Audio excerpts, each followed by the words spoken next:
Is Luis Rodriguez with FHWA. He's going to talk to us about the asset management plan, assessment, and implementation. I know that there's a lot of agencies that are present here, and some of them are involved with asset management due to the fact that they own or maintain part of their national highway system routes. And this is an area that is of interest to everybody that is involved with that area.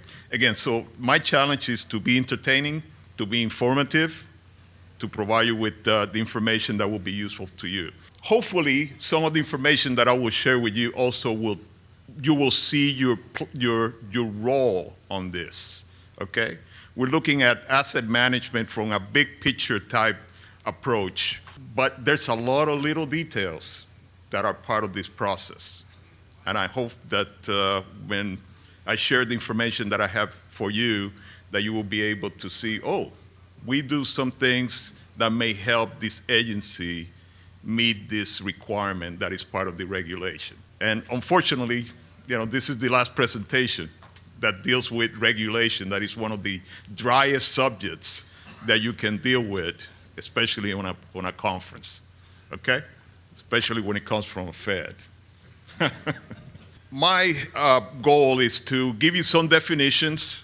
What is the goal of the asset management plan regulation? What are the processes, basic processes that are part of the asset management regulation? Then get to the current status of it and put some emphasis on the preservation aspect of it. Then kind of give you some ideas of what is next, actually what is going on right now and what will happen in the upcoming months as it relates to the regulation and how the agencies that are dealing with this are supposed to address some of the requirements. And finally, at the end, we'll give you some resources that hopefully will be beneficial to anyone that needs to or would like to know more about this process. The first one is what is asset management? This definition here comes straight from the law that was passed by Congress back in 2016 that basically implemented the TAMP rule. And as you can see, there's some magic words like strategic, systematic. You can see there's a series of activities that we emphasize, including preservation. And everything is with the idea to achieve and sustain a desired state of good repair in our highways, specifically our national highway system, at a minimum cost, okay? The state of good repair is interesting because the people that wrote this regulation, they put that wording there, that phrase, but they didn't define it because they expected every agency to define what is the state of good repair for their individual needs, okay? So don't look for a definition because you will not find it in the rule. What are the goals? Again, is to maintain the highway infrastructure assets on a state of good repair, or as we call it, the SORG, and to manage the network and manage the risks related to that. To do that, look into some of the performance criteria, performance measures that you can use to do that. In the case of the federal government, we identify performance measures as the percent of our interstate highway lane miles and the non-interstate lane miles that are either on a good or poor condition, okay? So those are kind of the performance measures that were defined for this purpose. And the agency has other regulation related to performance measures that gets into some of the specifics of what the performance measures, what are the metrics that are part of the process to identify what percent of your infrastructure, specifically pavements and bridges on the national highway system, they need to meet in order to be in compliance with the reg. The intention is to achieve a 2-year or 4-year performance target. Those targets are set by the agencies and are related to, like I mentioned already, the National Highway System Bridges and Pavements. The word or the acronym SORG is related to that. There's a series of processes that are part of the plan. As you can see, there's 7 of them, as you see on the screen. If I try to explain each one of them, we'll be here until tomorrow, okay? So there's a series of definitions that are part of the regulation. There's a lot of effort to explain these processes and define how they need to be applied and implemented by the agencies responsible for developing their asset management plan. When it comes to current status, every agency by April 15 of last year has submitted what we call the initial TAMP. Every agency submitted that, so that was good. So everybody, every 52 agencies that we deal with meet that goal to submit their initial TAMP. And our respected division offices in every one of those 52 agencies or every states or jurisdictions review that initial TAMP and basically concur or certify that the agencies have met the initial attempt or intent of the regulation of every state submitting that initial TAMP and describing those 7 elements or processes that are part of the regulation. The intention for the initial plan was to describe what they were planning to do about it, not to describe the specifics of how they're going to do it, but how to describe basically what they were planning to do to develop those processes and put them in practice or implement them. Throughout the process, several offices within Federal Highways work with our division offices and also with several states on a case-by-case basis to explain, to educate, to basically answer any questions that you may have related to this process. And this is an ongoing effort. It's not just something that we set up to end a particular time or date.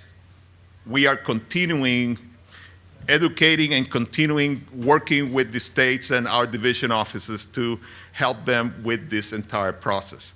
And the reason is because we need to basically go through another phase, that is the consistency review.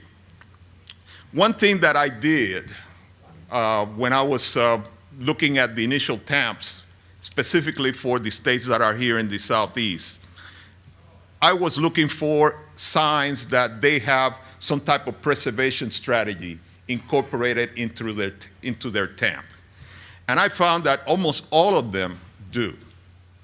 Even the ones that I show as not mentioning preservation strategies, they are working on some type of effort to develop specifications related to preservation treatments or implementing preservation as part of their regular process. In one instance, there's a state that the local agencies are taking the lead on implementing preservation. And hopefully that effort that comes from the local agencies will translate eventually to the state. And that state will start looking and doing some preservation activities. There's some examples here of how some agencies have basically reflected and used preservation as part of some of the strategies that they define specifically. This one here is related to their life cycle planning strategies. And as you can see, there's all kinds of different strategies that come from maintenance all the way to reconstruction. They show the work types that they intend to use or they already use in their process, the life expectancy of each one of those treatments, on showing some of that information on the asset management plan as part of their life cycle planning. They even go into the costs and in the uniform annual costs for each one of those treatments to give you an idea of how that information can be useful for their financial analysis or financial plan and investment strategies. This is another example here where an agency look into how to compare a preservation strategy versus a worst first strategy, and what is the impact of that in terms of the investments that they will need to use to make it work, and how that can be impacting the condition of their network. This one here is also, as I mentioned, some of the performance measures that we're looking at is from the percent of poor, percent of good on the NHS. And this agency also look at what is the impact of doing preservation versus basically worst first as it relates to the percent of poor payments in their network.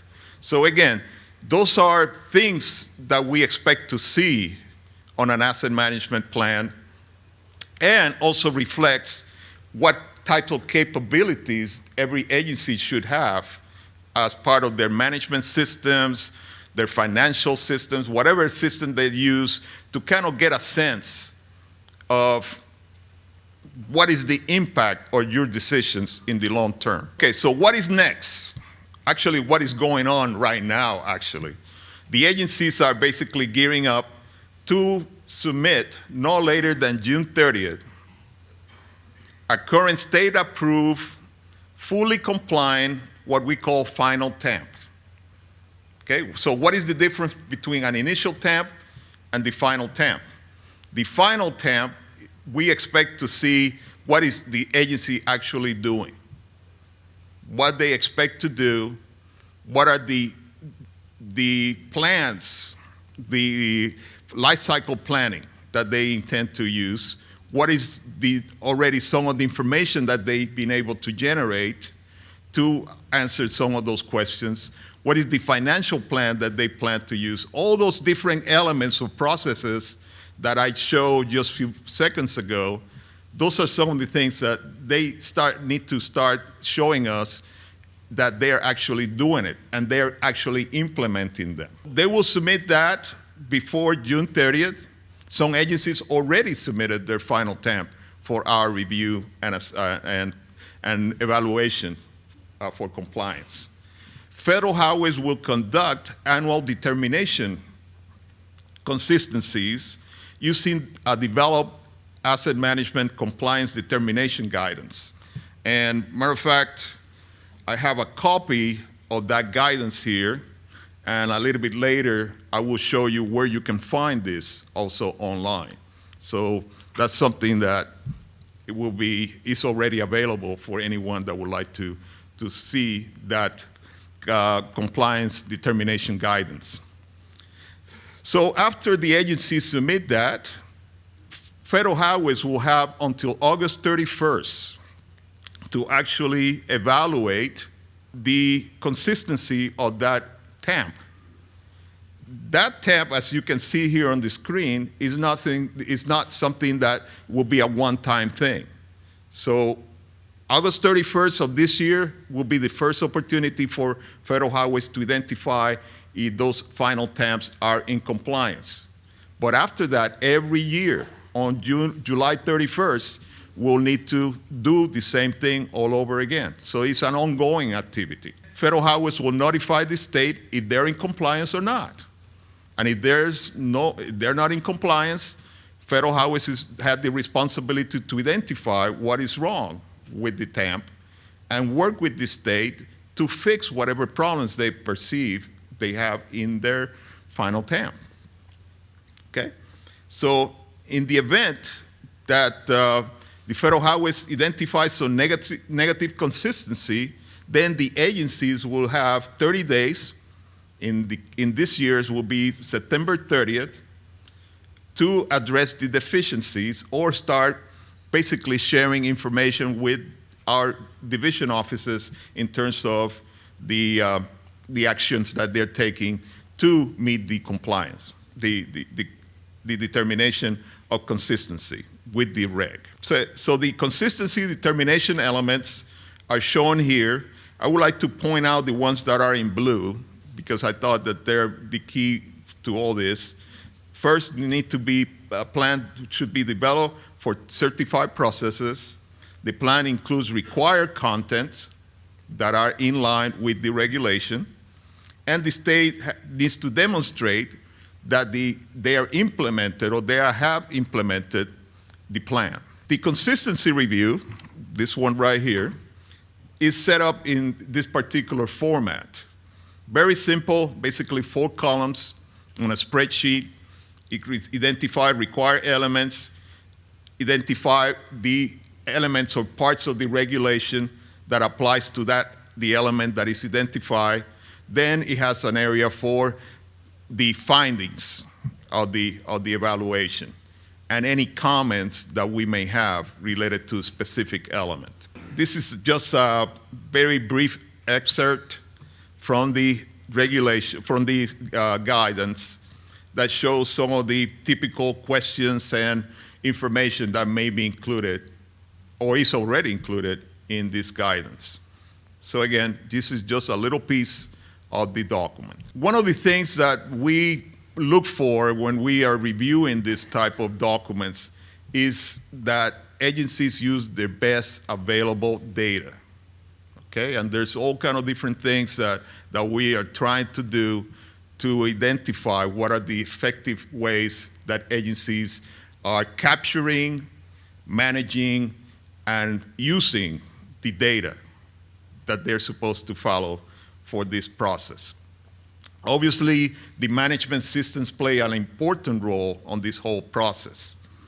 And as you can see, is a way to identify what is the proper way to manage your infrastructure. There's several things that are part of the regulation, as you can see here, that deals with certification.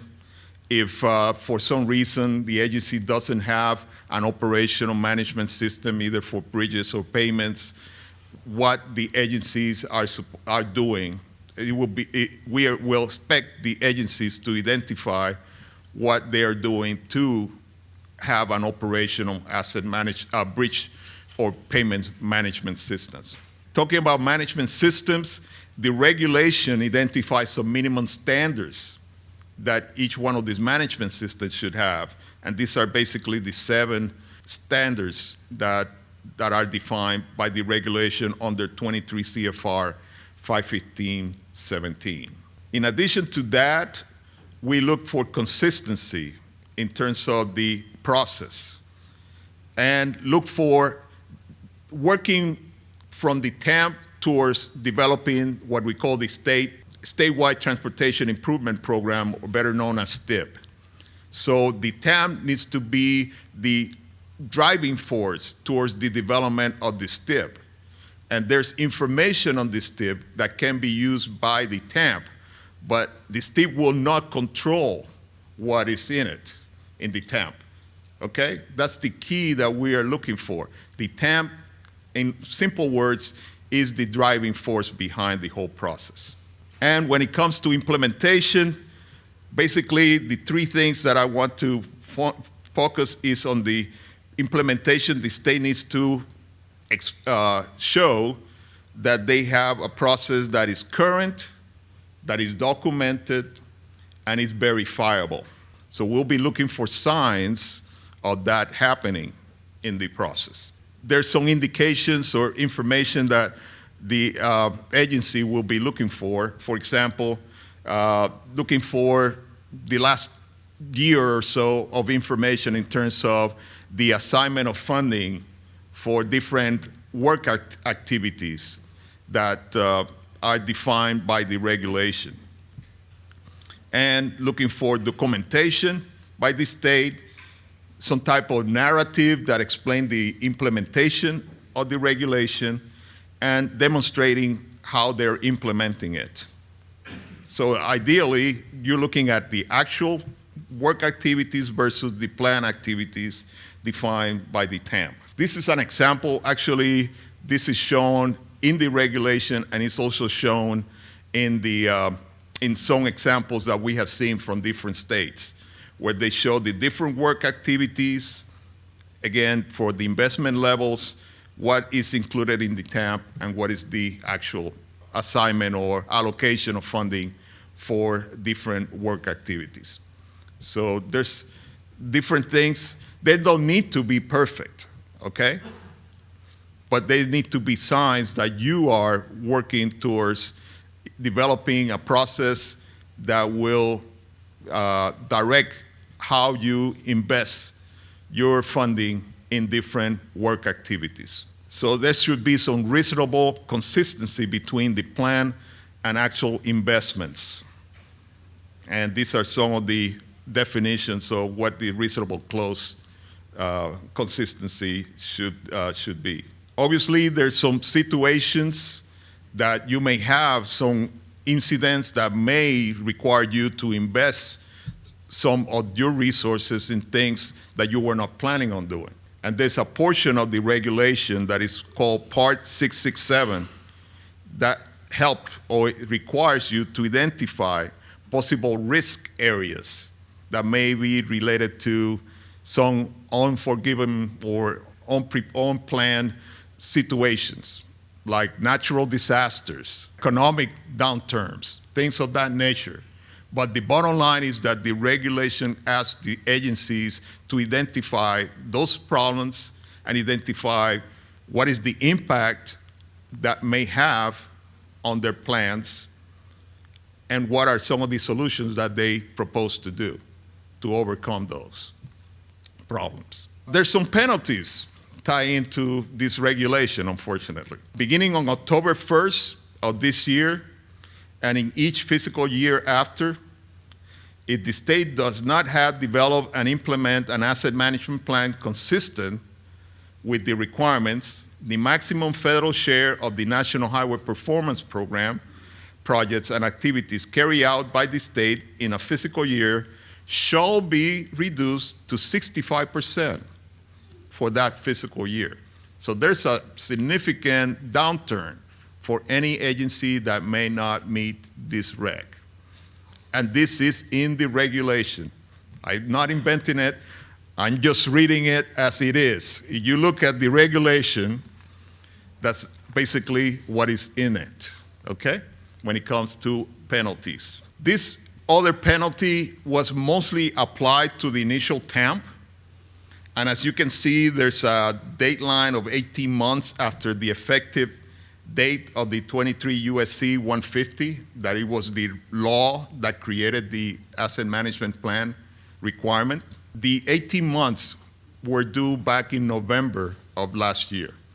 Okay, so everybody met the regulation in terms of the initial TAMP, so this penalty is no longer applicable to the agencies. Another thing that is good about it is that if the deadline have passed, but the agencies are still working in a good faith to develop their asset management plan, the federal highways have the flexibility of basically extending that deadline. But again, the agency needs to prove that they're doing a good faith effort to meet this regulation. That's kind of the dry part of the presentation, to be honest with you. The reg, some of the requirements, again, strictly from the regulation as is written. Let's get into some of the resources that we have available for any agency or office of federal highways. We have a team that is a multidisciplinary team that is working towards helping division offices and states meet this reg.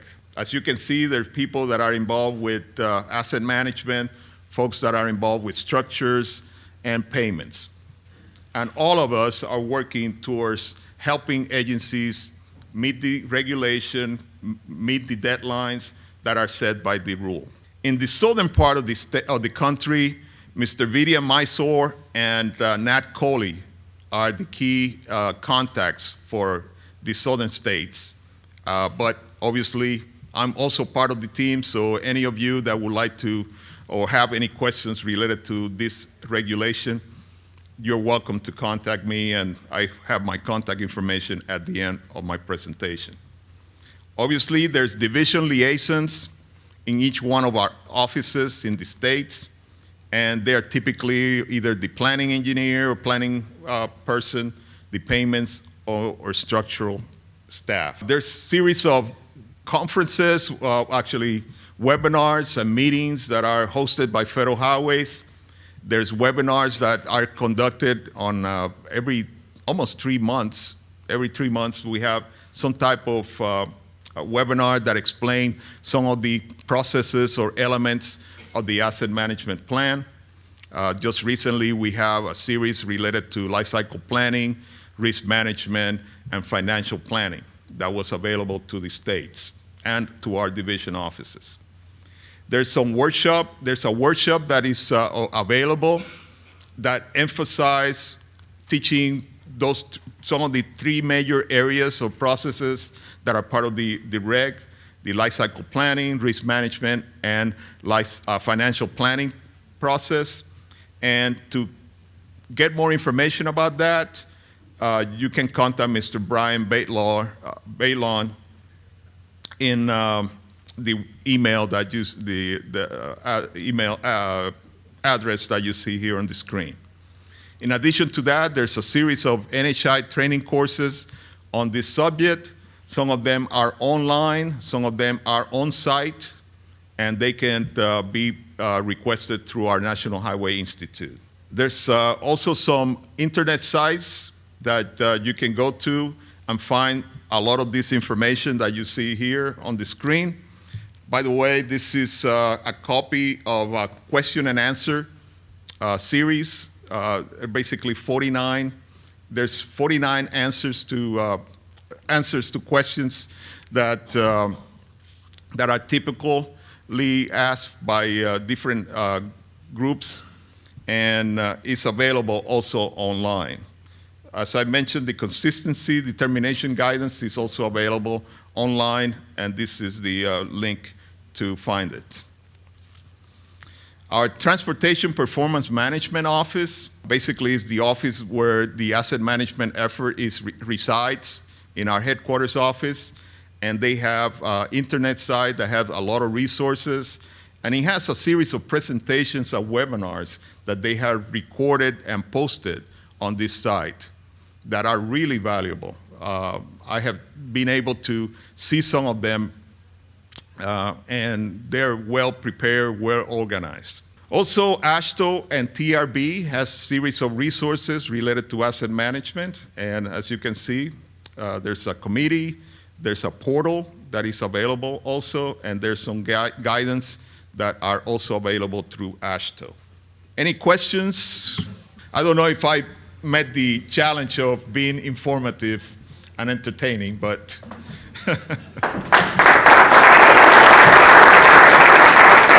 The preceding was produced by the National Center for Pavement Preservation. More information can be found on the web at pavementpreservation.org. Additional support provided by Michigan State University.